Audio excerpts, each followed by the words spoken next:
یہ اللہ تبارک و تعالیٰ کا شکر و احسان ہے کہ اس نے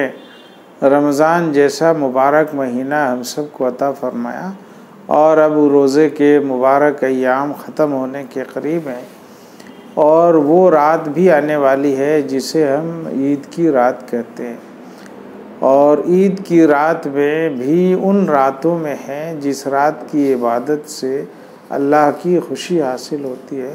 حدیث میں آتا ہے کہ 5 راتیں ایسی ہیں جن میں انسان کے قلب جو ہے مردہ نہیں ہوتے ہیں۔ ایک جمعہ کی رات ہے، دوسرے ایک رات ہے اول رجب کی رات، پہلے شب رجب کی،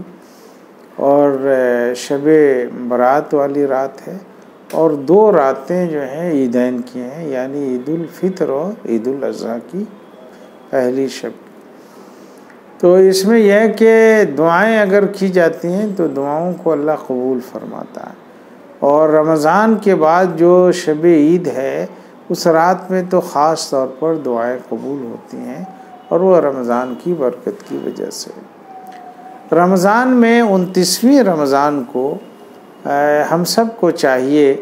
کہ چاند دیکھنے کا اہتمام کریں، اس لیے کہ حدیث میں آتا ہے کہ چاند دیکھ کر روزہ کرو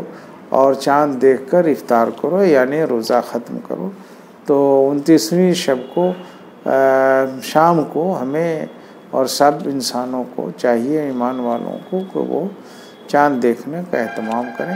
اگر ایک جگہ چاند نظر آ جائے تو اس کی اطلاع دوسری جگہوں پر کر دی جائے، شہادت دی جائے تاکہ وہ ہو جائے۔ جیسے ہی عید کی رات ختم ہوتی ہے تو اللہ تبارک و تعالیٰ کی طرف سے عید کی صبح کو ایک خاص پیغام فرشتوں کی زبانی فضا میں آتا ہے کہ ہے کوئی مغفرت کرنے والا کہ اس کو میں معاف کر دوں۔ اور ایمان والے جب عید کی صبح کو صدقہ فطر ادا کر کے اپنے گھروں سے نکلتے ہیں تو حدیث میں آتا ہے کہ اللہ فخر سے پوچھتے ہیں فرشتوں سے کہ یہ بندے کون ہیں، کہاں جا رہے ہیں؟ تو فرشتے بتاتے ہیں کہ وہ بندے ہیں جنہوں نے رمضان کے روزے رکھے پورے مہینے کے، اور آج جو ہے وہ عید کی 2 گانا نماز ادا کرنے کے لیے 2 رکعت اپنے گھروں سے نکلے ہیں۔ تو اللہ کی طرف سے اعلان ہوتا ہے کہ میں نے ان کے سارے گناہ معاف کر دیے اور یہ بخشے بخشائے ہو گئے۔ تو عید کی خوشی اس لیے بھی ہے کہ عید جو ہے وہ بخشش کا دن ہے، یعنی اللہ کی طرف سے پروانہ ملتا ہے کہ 1 مہینے کی عبادت کے بعد جو شکرانہ کی نماز کے لیے نکلتے ہیں تو گویا اللہ کی مغفرت ہمارے ساتھ رہتی ہے، اس لیے بھی وہ خوشی کا دن۔ اور دوسری خوشی اس لیے کہ رمضان جیسا مبارک مہینہ مکمل عبادت میں جب ایمان والے گزارتے ہیں تو دوسرے دن وہ خوشی کا اظہار کرتے ہیں کہ اللہ کا شکر ہے، اس کا احسان ہے کہ اس نے رمضان جیسا مہینہ جو عبادت کا مہینہ تھا، تقوی کا مہینہ تھا، روزے کا مہینہ تھا، اس نے ہمیں ادا کرنے کی توفیق عطا فرمائی، اس لیے اللہ کا شکر ہے۔ اس لیے آپ دیکھیں گے کہ پوری دنیا میں عید کی صبح اور عید کا پورا دن جو ہے ایمان والوں کے لیے ایک خاص خوشی اور مسرت کا دن ہوتا ہے۔ جس طرح رمضان کے دن میں طاقتور شخص کے لیے، ایمان والے کے لیے روزہ رکھنا ضروری ہے اور کھانا پینا منع ہے، بالکل اس کے برعکس عید والے دن میں تمام ہی انسانوں کے لیے بھوکا رہنا ممنوع ہے، یعنی کوئی شخص اس دن روزہ نہیں رکھ سکتا ہے، کوئی شخص اپنے آپ کو بھوکا نہیں رکھ سکتا، ہر شخص کو کھانا ہے، ہر شخص کو اس وقت کے کھانے کی خوشی میں شریک ہو کر اللہ کی تعریف کرنی ہے، حمد پڑھنی ہے۔ اللہ تبارک و تعالیٰ کے آخری رسول صلی اللہ علیہ وسلم کا طریقہ یہ تھا کہ وہ فجر کی نماز ادا کرتے، گھر تشریف لاتے اور کچھ چند عدد کھجور کھاتے، اور جیسے ہی اس اشراق کا وقت ہوتا آپ وہاں سے عیدگاہ کی طرف جاتے۔ آج کل تو شہروں میں ہر جگہ مساجد میں عام طور پر عید کی نماز بھی ادا ہوتی ہے، لیکن مستحب طریقہ تو فیلڈ میں، جسے عیدگاہ کہتے ہیں، وہاں نماز ادا کرنے کا ہے۔ اور حضور صلی اللہ علیہ وسلم کے عہد میں بھی مسجد نبوی سے الگ ہٹ کے اس وقت خالی زمینیں بھی تھیں، تو وہاں حضور صلی اللہ علیہ وسلم جمع ہوتے تھے، اور حضور صلی اللہ علیہ وسلم وہاں خواتین کو بھی کہتے تھے کہ وہ بھی جائیں اور عید کی نماز میں شریک ہوں، اور ان کے لیے الگ سے بھی خطاب کرتے تھے، تو تاکہ خوشی میں ساری قوم کے لوگ شریک ہوں۔ تو اگر آج بھی خواتین پردے کے ساتھ جہاں کہیں اس طرح کا اہتمام ہو اور وہ جانا چاہیں عید کی نماز کے لیے، تو ویسا انتظام کرنا چاہیے، وہ جا سکتی ہیں، خواتین کو ممانعت نہیں ہے۔ رسول اللہ صلی اللہ علیہ وسلم اس دن صبح کو نہاتے تھے، اور جو بھی آپ کے پاس لباس ہوتا تھا اس کو اچھا جو ہوتا تھا اس میں سے، بلکہ حدیث میں آتا ہے کہ آپ کے پاس جو لباس تھا اس میں ایک جوڑا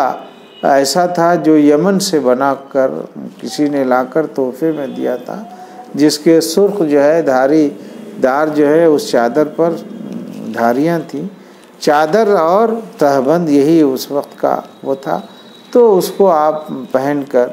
حضور صلی اللہ علیہ وسلم عید کی نماز کے لیے جاتے تھے۔ اسی لیے مستحب ہے کہ جس کے پاس بھی اچھے کپڑے جو میسر ہوں، صاف ستھرے، وہ اس دن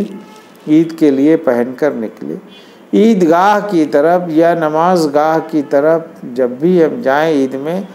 تو بہتر یہ ہے کہ ایک راستہ سے جائیں اور دوسرے راستے سے لوٹ کر گھر آئیں، اور اللہ اکبر لا الہ الا اللہ، اللہ اکبر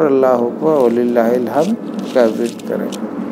عید الفطر کی صبح میں ہر وہ شخص جو مالیت رکھتا ہو، اس کے اوپر ضروری ہے کہ وہ ان لوگوں کے لیے صدقہ نکالے جو اس دن غریب ہیں، جن کے پاس کھانے کا انتظام نہیں،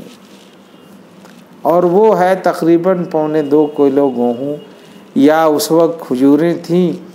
تو تقریباً 3.5 کلو کھجور اور اتنے ہی کشمش کا نکالنا تھا، اور جو اور گیہوں وہاں کمیاب تھی، وہ زیادہ نہیں تھی، تو حضور نے اس کا وزن کم کر دیا تھا، 2.25 کلو کھجور اور جو، تو وہی چیز آج بھی رائج ہے۔ آج ہمارے علاقے میں اس کا الٹا ہے کہ کھجور اور کشمش جو ہے مہنگا ہے، وہ یہاں پیدا نہیں ہوتا ہے، لیکن جو اور گیہوں پیدا ہوتے ہیں، تو جو شخص جو نکالنا چاہے وہ اس جنس کو یا اس کی قیمت کو نکال کر، بہتر ہے کہ رمضان میں نکالنا چاہے تو رمضان میں بھی نکال سکتا ہے، لیکن بہتر ہے عید کی صبح نکال دے یا رمضان میں نکال دے۔ عید الفطر میں غیر مسلموں کو بھی مبارکباد دے سکتے ہیں، ان کو دعوت دے کر اپنے یہاں بلا سکتے ہیں، بلکہ موجودہ ہندوستان کے حالات میں بلانا چاہیے۔ آپ اس دن جو کچھ کھاتے ہیں ان میں ان کو بھی شریک کیجیے۔ بعض جگہوں پر عید ملن کا انتظام ہے، اس میں بھی کوئی حرج نہیں ہے، مقصد ہے اپنی خوشی کا اظہار کرنا، اور لیکن اس میں دکھاوا اور بناوٹ یا فضول خرچی یہ زیادہ نہیں ہونی چاہیے، کم ہو یا زیادہ فضول خرچی سے پرہیز کرنا چاہیے۔ صدقہ فطر جہاں مسلمانوں کو دے سکتے ہیں، غیر مسلموں کو بھی دے سکتے ہیں، اس لیے عام صدقات، زکوٰۃ کے علاوہ زکوٰۃ بھی مؤلفۃ القلوب کو دے سکتے ہیں غیر مسلموں میں، لیکن جو عام صدقات ہے اس میں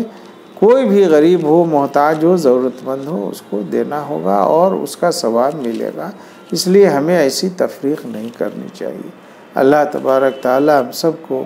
آنے والی عید کی خوشیاں میسر کرے، اور اس ملک کے لیے اور پورے عالم کے لیے اسے امن کا اور خوشی کا موقع اور دن بنائے، آمین۔